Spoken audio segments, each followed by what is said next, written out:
सो gas, MB book का new version आपके सामने आ चुका है। 209 सेट का ये वर्जन उन्होंने निकाला है बच्चों, जिसको आज मैं आपके सामने लेकर के आया हूँ। यहाँ मैं आपको आज सोल्व करवाने वाला हूँ इस बुक को। डेफिनेटली आपको आनंद आएगा बच्चों, क्योंकि बहुत अच्छे तरीके से हमने इस बुक को सोल्व करवाया है। आपको याद होगा बच्चों कि इसका शायद ही कोई वर्जन हमने छोड़ा हो जो हमने सोल्व ना करवाया हो, यानी कि अब तक ऐसा कोई भी वर्जन हमने इसका नहीं मिस किया है जो हमने छोड़ा हो। तो दोस्तों, 209 सेट का सोल्यूशन आपके सामने है आज। सबसे पहले और सबसे सटीक, सबसे बेहतर सोल्यूशन हम लोग आपको प्रोवाइड कराते हैं और आप लोग हमें फुल सपोर्ट करते हैं, उसके लिए बहुत बहुत धन्यवाद। आज मैं आपको शुरुआत कराने वाला हूँ इसके सेट नंबर 28 से। अब इसके पीछे क्या कारण है बच्चों? इसके पीछे कारण यह है कि स्टेनोग्राफर के बच्चों की बहुत समय से डिमांड आ रही थी कि सर स्टेनोग्राफर में आए हुए सेट हमें सोल्व करवा दीजिएगा। तो यहाँ सबसे पहले मैंने स्टेनोग्राफर का ही सेट आपके लिए पकड़ा है बच्चों। सबसे पहले स्टेनोग्राफर के सेट सोल्व करेंगे। हालांकि 6 ही सेट है बच्चों, ज़्यादा नहीं है स्टेनोग्राफर के, तो इसलिए ज़्यादा चिंतित होने वाली बात नहीं है। उसके बाद हम लोग सेट 1 से इसकी शुरुआत करना शुरू कर देंगे बच्चों। तो यहाँ हम लोग आपके लिए सबसे पहले लेकर के आएंगे सेट। अब बच्चों यहाँ पे सेट में क्या कुछ रहेगा जरा उसकी तरफ चर्चा करते हैं। ये रहा स्टेनोग्राफर का पेपर, ये पूरा का पूरा सेट आपको दिखा दूं मैं। Stenographer set number 28 solved paper 2020, ये आपका 2020 सोल्ड पेपर है बच्चों। हालांकि बच्चों ये आपकी 2020 की ही वैकेंसी थी, लेकिन ये पेपर आपके हुए थे 2021 में, अगर आपको याद हो। अभी 22 का तो पेपर आपका हुआ ही नहीं है, क्योंकि 2021 की वैकेंसी नहीं आई है। 2021 की वैकेंसी आपकी 2022 में आएंगी, दिसंबर में जा करके। फिर जाकर उसका पेपर होगा मार्च में जा करके, यानी कि 2023 में जा करके। तो अभी तो उसका थोड़ा लंबा दूरी है। ये पेपर आपको 2021 में कंडक्ट हुआ था इस बच्चों, और खूब सारे बच्चे सेलेक्ट हुए इस पेपर में। बहुत बहुत शुभकामनाएं सभी को। अब दोस्तों, एक और अच्छी बात है बच्चों, आप हमें इंस्टाग्राम पर भी फॉलो कर सकते हैं। हमारी आईडी यही सेम आईडी है बच्चों, इंग्लिश अड्डा। आप लोग हमें जाकर के इंस्टाग्राम पर फॉलो कीजिएगा, इंग्लिश अड्डा _, बस इतना सा काम करना है आपको। मेरा ही डीपी लगा हुआ है, आप वहाँ पर जाकर के मुझे फॉलो कर सकते हैं। हम लोग आपको बहुत छोटी छोटी और इंपॉर्टेंट इन्फॉर्मेशन वहाँ प्रोवाइड कराते रहते हैं। तो दोस्तों शुरू करते हैं आज पहले क्वेश्चन से ही, क्योंकि ये मैंने इसको थोड़ा सा और ज़्यादा क्रॉप कर दिया है, जिससे कि डायरेक्ट आपको क्वेश्चन दिखाई दे और पढ़ने में, समझने में, समझाने में हमें आसानी हो। तो दोस्तों पहला क्वेश्चन देखिएगा आपके सामने क्या कह रहा है। यहाँ पे पहला क्वेश्चन कह रहा है कि we found the world cup final match very excited. अब बच्चों यहाँ पर कह रहा है कि वी फाउंड, यानी कि सेंटेंस को पास्ट में लेके जा रहा है, फिर आगे आपका ऑब्जेक्ट आ गया है फाइनल मैच वेरी एक्साइटेड। अब बच्चों यहाँ पर एक काम उसने खराब कर दिया सेंटेंस के। अगर मैं बिल्कुल लास्ट पोर्शन में लेके चलूँ आपको, तो हमें पता है कि वेरी हमारा जो है एक एडवर्ब की तरह काम करता है। यस बच्चों, जैसे कि आप लोगों ने भी पढ़ा है इसके बारे में, वेरी काम करता है एज ए एडवर्ब। यहां पर हम लोग बात कर रहे हैं एक्साइटेड की, जो कि आपका पूरी तरह से ये रॉन्ग हो जाएगा। यहां इसका कोई औचित्य नजर नहीं आ रहा है बच्चों। क्यों नजर नहीं आ रहा है, जरा हम लोग इसके मीनिंग को क्वालिफाई करते हुए चलते हैं पहले आपको, फिर आपको ये बात समझ में आएगी खूब अच्छे से बच्चों। यहां हमें एक नाउन की जरूरत थी सबसे पहले, तो यहां पर एडजेक्टिव की जरूरत नहीं थी। अब आप कहेंगे सर वेरी हमारा जब एडवर्ब है तो यहां पर एडजेक्टिव होना चाहिए था साथ में, क्योंकि एडवर्ब एडजेक्टिव को या वर्ब को क्वालिफाई करता है, नाउन को कैसे क्वालिफाई करेगा। तो बच्चों मैं आपको बता दूं कि वेरी कुछ कंडीशंस में एडजेक्टिव की तरह भी काम करता है, जब वेरी का मीनिंग मात्रा, कैनल या दूसरा नहीं, इन शब्दों के लिए हो। इस बच्चों तो हम लोगों ने जो है उसका बहुत आनंद लिया, यानी कि दूसरा इतना आनंद नहीं ले सकता था जितना हमने आनंद लिया, या फिर किसी और चीज़ में हमें आनंद नहीं आ सकता था जितना हमें मैच देखने में आया। आप किसी भी तरह से मीनिंग जा सकते हैं लेकर के इसका। तो यहाँ पे एक्साइटेड को हम लोग एक्साइटेड कहेंगे और हम लोग इसको नाउन बनाते हुए आगे बढ़ेंगे बच्चों। तो सेंटेंस में यहाँ पर डी पार्ट में हो जाएगी आपके एरर। कह रहा है कि grandfather enjoys to share his child stories. अब यहां हमें सिर्फ इस अंडरलाइन पार्ट को ठीक करना है कि इस अंडरलाइन पार्ट में क्या एरर रहेगी। यानी कि एक तरह से देखा जाए तो ये सेंटेंस इंप्रूवमेंट का एक सेंटेंस है बच्चों। अगर आपको याद हो, अभी थोड़े दिन पहले ही मैंने किरण 16,000 से अपना एक वीडियो लेक्चर अपलोड किया था। अगर आप लोगों ने देखा है तो बहुत अच्छी बात, नहीं देखा तो अब जाके देख लीजिएगा। सेंटेंस इंप्रूवमेंट का ही, जहां मैंने आपको बहुत सारे वर्ड्स बताए थे कि जिन वर्ड्स के बाद में हमेशा आईएनजी फॉर्म आया करती है। जैसे कि बच्चों अभी भी बोल रहा हूं तो लिख लीजिएगा, सारे वर्ड यहां लिखे नहीं जा सकते हैं। Enjoy, love, like, hate, dislike, deny, avoid, stop, begin, start, end, इन सभी वर्ड के बाद में हमेशा जिरंड फॉर्म आया करती है बच्चों। तो यहाँ पर भी आपका टू शेयर नहीं, ओनली शेयरिंग आना चाहिए था। Grandfather enjoys sharing his child stories. तो यहाँ सेंटेंस में आपके जो प्रॉब्लम हो जाएगी, यानी कि जो आंसर हो जाएगा वो हो जाएगा सी। आप यहाँ गलती से ए मत लगा देना, क्योंकि यहाँ पे इंजॉय दिया है, इंजॉयज नहीं। ग्रैंडफादर की बात हो रही है, सिंगुलर है तो सिंगुलर ही वर्ब लगाएंगे। आपका आंसर हो जाएगा यहाँ पर सी, पूरी तरह से करेक्ट। आगे देखिएगा, this is the city wherever I were born 20 years ago. बच्चों यहाँ पे सेंटेंस में कह रहा है कि ये वो शहर है जहां मैं पैदा हुआ था आज से 20 साल पहले। बच्चों यहाँ पे दो फॉर्मेशन को सेंटेंस को जुड़ा गया है, एक आज की बात की गई है और एक भूतकाल की बात की जा रही है, कोई फर्क नहीं पड़ता है। यहाँ पे जब भी सेंटेंस के आखिरी में बच्चों रूल्स को लिखते हुए चलना, अगर आपको लग रहा है कि ये रूल मेरा पढ़ा हुआ नहीं है। सेंटेंस के लास्ट में कभी भी अगो, लास्ट, प्रीवियस या फिर यस्टरडे हो तो हम लोग सेंटेंस में हमेशा सेकंड फॉर्म का इस्तेमाल यानी कि पास्ट में बनाया करते हैं। सेंटेंस तो पास्ट में ही है, लेकिन आई के साथ में वर नहीं आया करता है। आया करता है अगर सेंटेंस कंडीशनल हो तो। यहाँ पर आई वॉज होना चाहिए था, wherever I was born या फिर वेयर आई वॉज बोर्न। तो गई यहाँ पर, अब यहाँ पे ऑप्शन तो बाहर हो जाएगा क्योंकि मी आया हुआ है। यहाँ पर बोर्न दे दिया है सेकंड फॉर्म, इसकी ये नहीं आएगा यहाँ पे। तो यहाँ पर आपका हो जाएगा सिर्फ और सिर्फ सेंटेंस का आंसर ए। अब बच्चों यहाँ पर देखिएगा, आइडेंटिफाई सेगमेंट आपको बताना है कि सेंटेंस किस पार्ट में आपकी एरर है। हालांकि बहुत टुच्ची एरर है, आप भी शायद देखते समझ गए होंगे। See the eldest between the 4 sisters. बच्चों जब बात कर दी है एल्डेस्ट की यानी कि सुपरलेटिव डिग्री की, तो हम लोग भी बात करेंगे बच्चों यहाँ पर सुपरलेटिव वर्ड की। यस, बात कर रहा है यहाँ पे 4 की। तो बच्चों ध्यान देना, यहाँ बात कर रहा है ये 4 की, तो आप लोग बात करेंगे यहाँ पे 4 की ही, क्योंकि बिटवीन सिर्फ 2 के लिए आया करता है, 2 से ज्यादा के लिए बिटवीन हमारा नहीं आया करता है बच्चों। तो यहां पर अमंग द 4 सिस्टर्स होना चाहिए था, ना कि बिटवीन। बिटवीन का इस्तेमाल हम तब करते हैं जब यहां पे बात हो रही हो 2 की। दूसरी बात, सुपरलेटिव डिग्री का इस्तेमाल भी हम जब भी करते हैं जब बात हो 2 से ज्यादा की। तो यहां पर ये बिटवीन आपका पूरी तरह से रोंग है। आपका आंसर होगा यहाँ पे अमंग द।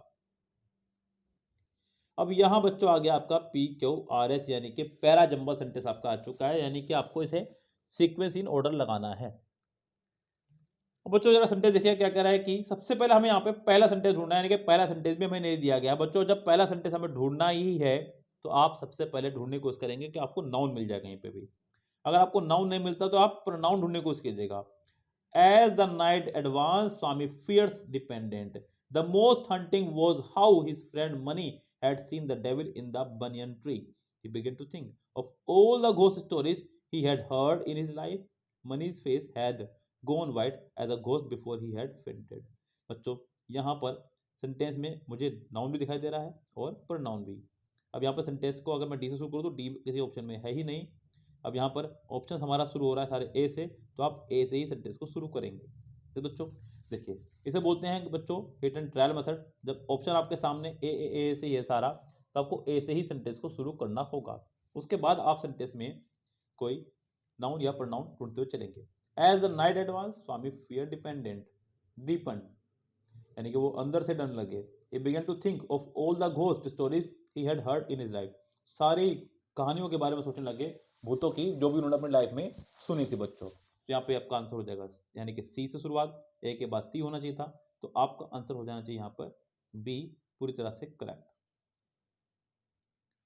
अगला देखिएगा बच्चों, यहाँ पे आपको बताना है कि सेंटेंस किस पार्ट में है grammatical error. When did you came back, बिल्कुल टुच्ची एरर दी गई है आपको।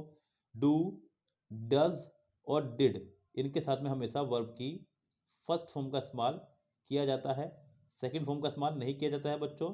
तो यहाँ पर हमारी फर्स्ट फॉर्म होनी चाहिए थी, when did you come, not when did you came. तो आपका आंसर हो जाएगा यहाँ पर सी, सी पार्ट में है error. I went to the bank to withdraw dash money, मैं बैंक गया बैंक से मनी विड्रॉ करने के लिए। तो बच्चों यहाँ पे मनी हमारा एक अनकाउंटेबल नाउन है। अगर मैं यहाँ पे फ्यू का इस्तेमाल करता हूँ तो फ्यू के साथ में काउंटेबल नाउन का इस्तेमाल होना चाहिए, तो ये आपका नहीं आएगा। नन आपका सेंटेंस को नेगेटिव ले जाएगा, तो ये नहीं आएगा। एनी सेंटेंस को नेगेटिव ले जाएगा, ये नहीं आएगा। सेंटेंस में सिर्फ अफर्मेटिव वर्ड अब हमारा सिर्फ बचता है सम, और सम एकमात्र ऐसा वर्ड है जिसके साथ में काउंटेबल और अनकाउंटेबल दोनों तरह के नाउन आ सकते हैं। तो गैस यहाँ पर आपका सम मनी करेक्ट रहेगा। My mom's cake always make my mouth water, यानी कि मेरी मम्मी के केक को देखते ही मेरे मुंह में हमेशा पानी आने लगता है, यानी कि ये इडियम है बच्चों आपका मुंह में पानी आना। Are bland and disgusting, are very tasty and appetising, are so tasteless, are stale and not edible. बच्चों अगर आप लोग मीनिंग को देख कर समझ ही रहे होंगे कि ये सभी आपके अपोजिट मीनिंग है दिए गए वर्ड के, सिर्फ एक ही सिनोनिम्स है इसका जो कि आपका बी, तो इसका आंसर भी आपका हो जाएगा बी ही पूरी तरह से correct. He ignores everyone in the office and behaves like a stuffed shirt। ये फिर से आपका दे दिया गया है इडियम्स बच्चों, बिहेव्स लाइक अ स्टफ शर्ट, अ स्टफ शर्ट पुराने ख्यालों वाला। यस, यानी कि ऐसा व्यक्ति जो सिर्फ पुराने ख्यालों का हो, इसको नई चीज़ों से कोई मतलब ना हो। तो humble person, obese person, pompous person, stuff burn person. तो गैस यहाँ आपका आंसर हो जाएगा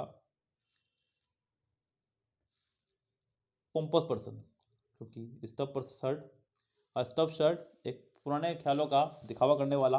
तो आपका आंसर हो जाएगा सी यहाँ पर पूरी तरह से correct. No sooner did she start running then she tripped and fell. बच्चों ये रूल आपका आ चुका है नो सूनर का। नो सूनर का रूल यही बोलता है कि उसके साथ में या तो डिड होना चाहिए या हैड होना चाहिए। अच्छी बात है, डिड आया है आपका तो कोई दिक्कत नहीं बच्चों। अब डिड आया है तो ठीक है, अब यहाँ पे डिड आ गया है तो वर्ब की फर्स्ट फॉर्म होनी चाहिए, तो वर्ब की फर्स्ट फॉर्म भी है। नो सूनर के साथ में हमेशा देन आया करता है, देन भी है। देन वाला पार्ट सेकंड फॉर्म बना करता है, सेकंड फॉर्म भी है। एंड के दोनों तरफ सेम होना चाहिए, सेम भी है। इधर भी सेकंड फॉर्म, इधर भी सेकंड फॉर्म। सो बच्चों आपके इस सेंटेंस में अगर देखा जाए तो कोई एरर है ही नहीं, यानी कि मेरी तरफ से सेंटेंस हुआ ये नो इम्प्रूवमेंट। हालांकि इसका ऑप्शन है अगले पेज पर, लेकिन इस पेज पर उसने एक ऑप्शन दिया है नो सब्स्टिट्यूशन, तो मैं इसका आंसर यहाँ पर नो सब्स्टिट्यूशन ही लगाने वाला हूँ। हम लोग चलते हैं बच्चों, देखते देखते सेंटेंस नंबर 11 पर। सेंटेंस नंबर 11 है हमारा फिर से sentence rearrangement. Ashimska had been the most promising disciple at Takshila. As a result, they hatched a conspiracy against him and got him banished. His guru was so impressed with him that he asked other disciples to emulate him. This made some of them very jealous of Ahimsa and they wanted to get rid of him. So guys, Ahimsa से बात शुरू हो रही है। यहाँ पे आपको sentence का प्रॉपर आंसर ढूंढना होगा। पहले तो मैं सबसे पहले कहूंगा कि आप लोग फिर से पहले की तरह यहाँ पर एक बार ऑप्शन पर निगाह डाल लें, तो आपको दिख रहा है बच्चों सारे ऑप्शन हमारे ए से ही शुरू हो रहे हैं। तो यहाँ पे सेंटेंस की शुरुआत भी होगी ए से ही बच्चों, यानी कि ये तो मजबूरी बन गई आपकी कि ए से आपको आंसर लगाना होगा इसका। तो सेंटेंस की शुरुआत होगी हमारी ए से। अब ए के बाद वाला पार्ट हमें ढूंढना होगा, वो कौन सा पार्ट होगा बच्चों, यानी कि आपको एक ऐसा पार्ट ढूंढना होगा जो ए के बाद हो। बच्चों ए में हमारा नाउन का जिक्र किया गया है अमिष्का, अहिंसा, तो हमें उसी के हिसाब से आपको नाउन ढूंढना होगा या फिर उसके हिसाब से कोई प्रोनाउन ढूंढना होगा। बच्चों हम लोग प्रोनाउन ढूंढते हैं उसके हिसाब से, यहाँ पे बात करते हैं। यहाँ पे as a result Ahimsa had been the most promising disciple at Takshashila. चलिए अच्छी बात है। As a result they had a conspiracy against him, उन्होंने उसके खिलाफ जो एक षड्यंत्र रचा एंड गॉट हिम बैनिश, और उसको बाहर निकलवा दिया। His guru was so impress with him, उसका गुरु जो उससे बहुत इंप्रेस था, that he asked other disciple to emulate him. This made some of them very jealous, बच्चों उसका गुरु उससे बहुत प्रसन्न था, इससे जो है बहुत सारे बच्चे खफा हो गए, उन्होंने उसे बाहर निकलवा दिया। तो यहाँ पे ए सी डी बी होना चाहिए था, जो कि आपका बी दिखाई दे रहा है साफ साफ, इसका आंसर होना चाहिए बी ही करेक्ट। अब बच्चों यहाँ पर आ गया आपके वोकैबुलरी। पहला वर्ड है मोर्टल। बच्चों यहाँ पर मोर्ट जब भी किसी वर्ड में आपको दिखा दे, जब मोर्ट MORT, आप समझ जाना बात हो रही है मरने मराने की, यानी कि डेड चीजों की। जैसे कि आपने सुना होगा बच्चों पोस्टमार्टम, तो बच्चों तो यहाँ पे मोर्टल आ गया है। इसी तरह के और भी शब्द जहाँ पे भी आपको मोर्ट दिखे जाए तो आप समझ जाना बात हो रही है मरने की। तो मोर्ट यानी कि मरना। हमें बताना है साइनोनियम्स। अब साइनोनियम्स एक ही दिख रहा है पे मरने संबंधित, वो है डेडली। तो यहाँ पर आप आंख मीच करके आप आंसर लगा दीजिएगा बिंदास, मुझ पर विश्वास करते हुए। अब बच्चों यहाँ आ चुका है हमारा direct indirect sentence. She exclaimed with sorrow that she had fared poorly in the exam. तो बच्चों हमें बताना है कि सेंटेंस में कौन सा आंसर यहाँ पे करेक्ट रह सकता था। उसने इस्तेमाल किया है हैड प्लस थर्ड फॉर्म का, आप लोग इस्तेमाल करेंगे सेकंड फॉर्म का। अब बच्चों यहाँ पर हैजव का भी इस्तेमाल किया जा सकता था, ऐसी बात नहीं है। यस, फिलहाल यहाँ पे लेकिन मुझे कहीं भी सेकंड फॉर्म नजर नहीं आ रही है, हैव की ही नजर आ रही है, तो मैं हैव को ही देखते चलूंगा। तो यहाँ पे बच्चों हैव प्लस थर्ड फॉर्म भी इस्तेमाल कर सकते हैं आप लोग, वो भी आपका प्रॉपर आंसर रहेगा। अब यहाँ पे देखते हैं ध्यान से, सी एक्सक्लेम विद सोरो, बात हो रही है दुख की, दुख के लिए हम लोग बात करते हैं alas how I have fared poorly in the examination, यहाँ पे वेरी होना चाहिए था आंसर में, जो कि नहीं है। आई हैव, ये तो एक्सक्लेमेटरी है ही नहीं। I have fared poorly in the exam, alas how poorly I have, बच्चों यहाँ पे सेंटेंस का हाउ वाला भी आ गया फंक्शन, जिसमें वेरी लगाया करते हैं, अलास भी आ गया, तो एक तरह से देखा जाए डबल एक्सक्लेमेटरी हो गया है। और बच्चों कोई भी चीज़ डबल नहीं हजम होती है बच्चों, चाहे वो किसी भाषा में हो, चाहे वो हिंदी में हो, इंग्लिश में हो, किसी भाषा में हो, तो डबल आपका नहीं चला करता है। यहाँ आपका आंसर हो जाएगा सिर्फ और सिर्फ डी करेक्ट। आगे बढ़ते हैं। अ study on vehicular pollution dash revealed some startling facts। अब यहाँ बताना है कि बच्चों वर्ब कौन सी आएगी, आपको दिख ही रहा होगा बच्चों, हमारा एक बहुत ही रामबाण रूल जो आपने शायद पढ़ा हो और आपने लिख भी रखा हो, डेफिनेटली आपने अगर लिख रखा है तो आप मेरे बच्चे हैं। मैंने आपको एक रूल बताया था कि सेंटेंस में प्रपोजिशन के बाद वाले पार्ट को हम लोग कभी भी कुछ नहीं मानते हैं, तो यहाँ पर भी बच्चों प्रपोजिशन के बाद वाला पार्ट कुछ नहीं माना जाएगा। और स्टडी के हिसाब से यहाँ पर सिंगुलर वर्ब चाहिएगी, आगे थर्ड फॉर्म आ रही है, तो यहाँ पर बच्चों थर्ड फॉर्म को देखते हैं मुझे यहाँ पर हैज़ और हैव में से किसी एक का इस्तेमाल करना होगा, तो यहाँ पर हैज़ हमारी सिंगुलर वर्ब है, तो आपका आंसर हो जाएगा यहाँ पर हैज़ ही करेक्ट। अब अगला बच्चों वर्ड है फिर से दिया गया है, जो कि यहाँ पर डिजेक्टेड, बच्चों डिजेक्टेड का मतलब होता है दिल टूटना, यस, निराश होना, हताश होना, दुखी होना। और बच्चों यहाँ पर पहला वर्ड है चेयरफुल यानी कि खुश होना, डोलफुल मतलब निराश होना, यस। उसके बाद बच्चों हमारे पास अगला वर्ड है मूडी, तो बच्चों आपको पता ही है। मोरोसो का मतलब होता है बच्चों चिड़चिड़ा होना, यानी किस तरह से कह सकता हूँ कि उदासी होना, तो आपका आंसर मेरी राय में हो जाएगा पहला ही करेक्ट, क्योंकि हम बताना है हमें एंटोनियम्स। Father asked the mechanic how much he had पे फॉर द रिपेयर्स, बच्चों आपको बताना है कि सेंटेंस के किस पार्ट में है एरर। अब यहाँ पे फिर से हेड आ गया है, तो बच्चों हेड आ गया है तो आपको हैज हैव ढूंढना होगा, क्योंकि यहाँ पे ये तो हेड ही आया है, हैड टू पे, तो has have plus two plus पे होगा वहाँ पे, तभी आपका आया है। पहले वही ढूंढ लीजिए कितनों में है, जो कि पहले में नहीं है, ये बाहर हुआ, और यहाँ पे दूसरे में है, तीसरे में है, चौथे में भी है। चलिए आगे बढ़ते हैं। उसके बाद में अब हम लोग ढूंढते हैं अगला पड़ाव, father said to the mechanic, father said to the mechanic, father said to the mechanic, यानी कि इस वाले पार्ट में, यानी कि इन्वर्टेड कोमा के बाहर वाले पार्ट में कोई एरर यहाँ पर नहीं है। एरर ढूंढनी है तो अच्छा आपको दूसरे पार्ट पर ढूंढनी होगी।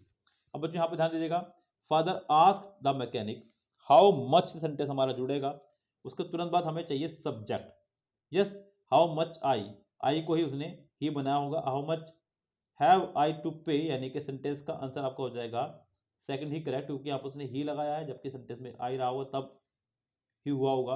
और यहाँ पर how much I have to pay for the, how much I, अच्छा यहाँ पर हैव को बाद में इस्तेमाल किया गया है, तो ये फॉर्मेशन ही रॉन्ग हो गई है। इस बच्चों सेंटेंस का आंसर आपका हो जाएगा सिर्फ बी करेक्ट। आगे देखिए कह रहा है कि he told the company to start the program then, बच्चों यहाँ पर सबसे पहले काम करें आप लोग देन को देख करके, देन को आप लोग नाउन ढूंढे कितनों में, जो कि आपको पहले में दिख रहा है, दूसरे में दिख रहा है, तीसरे में नहीं दिख रहा है, चौथे में नहीं दिख रहा है। अब आपकी निगाह सिर्फ पहले और दूसरे पर ही रहने चाहिए। सेंटेंस को बनाना है आपको direct, he told the company to start the program, बच्चों ये इंपेरेटिव सेंटेंस है, यानी कि डायरेक्ट वर्ब से शुरू हुआ होगा सेंटेंस, तभी जाकर के जोड़ा गया होगा। सेंटेंस में सब्जेक्ट की कोई रिक्वायरमेंट नहीं है, सेंटेंस आपका ए बाहर, आपका आंसर हो जाएगा सिर्फ और सिर्फ बी यहाँ पर पूरी तरह से correct.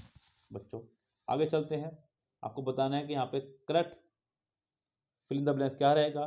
The doorbell interrupted dash chain of thoughts, my, us, me, my.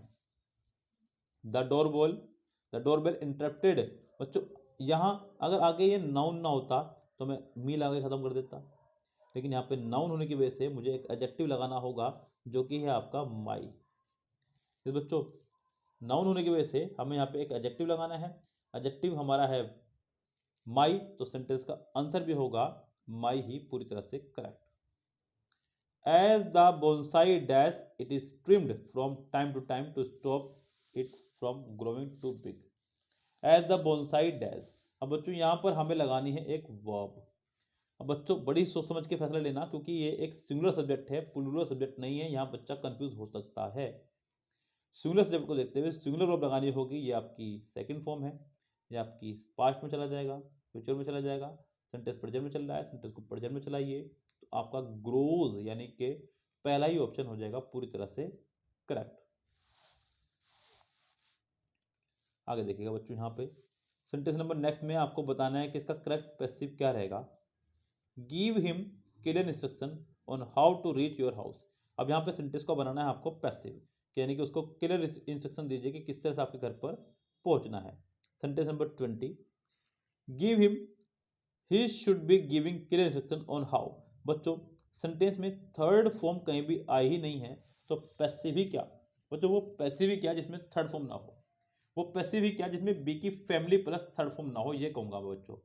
B की फैमिली प्लस थर्ड फॉर्म का होना बहुत ज़रूरी है, बिल्कुल उसी तरह से बच्चों जैसे कि कथा के बाद में शंख का बजना। बच्चों यहाँ पर पहले में बी के साथ आईएनजी फॉर्म आई है, दूसरे में बीइंग आ गया है बच्चों यहाँ पे, जिसकी बिल्कुल भी रिक्वायरमेंट नहीं है कहीं से कहीं तक भी। तीसरे में आ गया है बच्चों लेट, और चौथे में फिर से इज एम आर प्लस आ गया है थर्ड फॉर्म, ये भी रेस से बाहर हुआ। आपका आंसर हो जाएगा सिर्फ और सिर्फ थर्ड यहाँ पे पूरी तरह से करेक्ट। सो गाइस आज की इस वीडियो में इतना ही। ये 100 क्वेश्चन का सेट है, तो मैं इसको 3 पार्ट में डिवाइड करते हुए चलूंगा। ये शुरुआत में कुछ ग्रामर क्वेश्चन थे, तो 20 क्वेश्चन मैं इसमें करा रहा हूँ। अगले वीडियो में हम लोग 80 क्वेश्चन को यानी कि 40 के पार्ट में डिवाइड करते हुए चलेंगे। बच्चों मिलते हैं आपसे नेक्स्ट वीडियो में, तब तक के लिए आपसे लेते हैं विदा, बाय बाय।